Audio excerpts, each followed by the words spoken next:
Au sein de l'Université de Rennes, dans l'unité mixte de recherche éco-bio, ce projet, dont l'acronyme est Subanteco, traite d'une manière générale de la connaissance de la biodiversité polaire, que l'on soit sur des espèces natives ou bien des espèces introduites, et leur sensibilité au changement climatique et aux espèces introduites. Nous nous concentrons majoritairement sur les plantes et les invertébrés terrestres. C'est vrai que c'est assez fou comme aventure.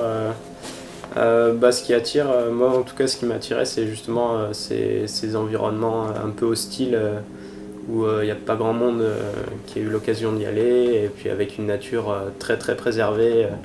C'est un peu une sorte de rêve de gosse, quoi. L'envie d'explorer, si on veut, des environnements pas trop connus, même de connaître la biodiversité, la biologie des animaux, des plantes, qui sont les thèmes que nous passionnent. Enfin, on est tout bien passionnés pour la nature.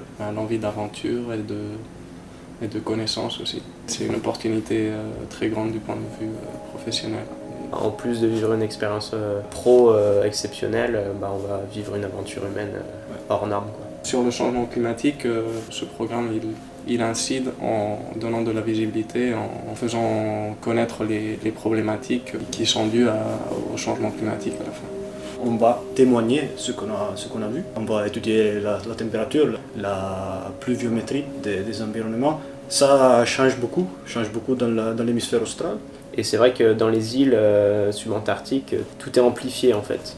Pendant un même laps de temps en subantarctique, ce sera des effets bien plus importants qu'ici, quoi. Un des objectifs du programme, c'est d'améliorer la connaissance sur la biologie des organismes, des êtres vivants terrestres des îles subantarctiques.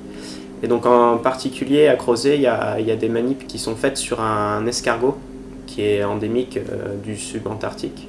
Notodiscus hawkeri, c'est un tout petit escargot qui fait 5 mm à l'âge adulte.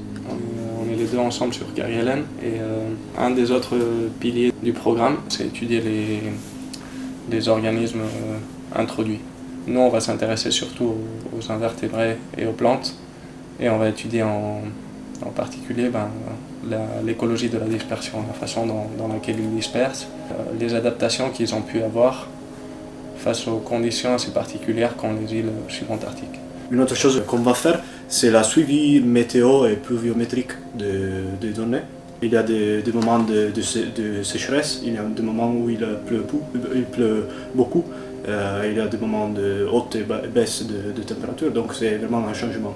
Et on va aussi comprendre comment les espèces réagissent à ça. La pluie sur Crozet, c'est un peu plus de 2,50 m d'eau par an. La vitesse du vent, ça dépasse aussi souvent 180 km/h en rafale, quoi. Donc on sort pas dans ces conditions-là. On va faire plusieurs jours de transit pour arriver dans les différents sites où on va étudier notre modèle biologique.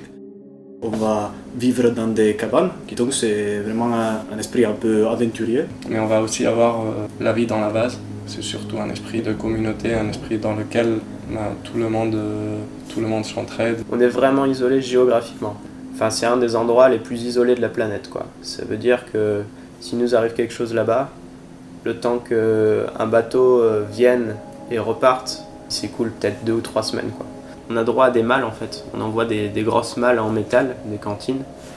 On a droit jusqu'à 120 kg de matériel. On part 13 mois. Qu'est-ce qu'il faut prendre, qu'est-ce qu'il ne faut pas prendre? Combien de tubes de dentifrice j'emmène, ou combien de pots de shampoing, combien de savon. On part en avion depuis Charles de Gaulle, depuis Paris. On part à la Réunion, et après on prend le bateau le Marion du Fraise. C'est 5 jours de voyage jusqu'à Crozet. Ouais.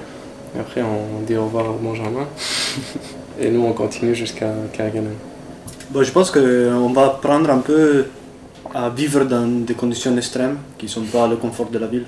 Et on va apprendre vraiment à vivre dans une petite société, dans une petite communauté, vivre ensemble, pas isolés comme on peut être ici, en métropole, en Italie, en Espagne.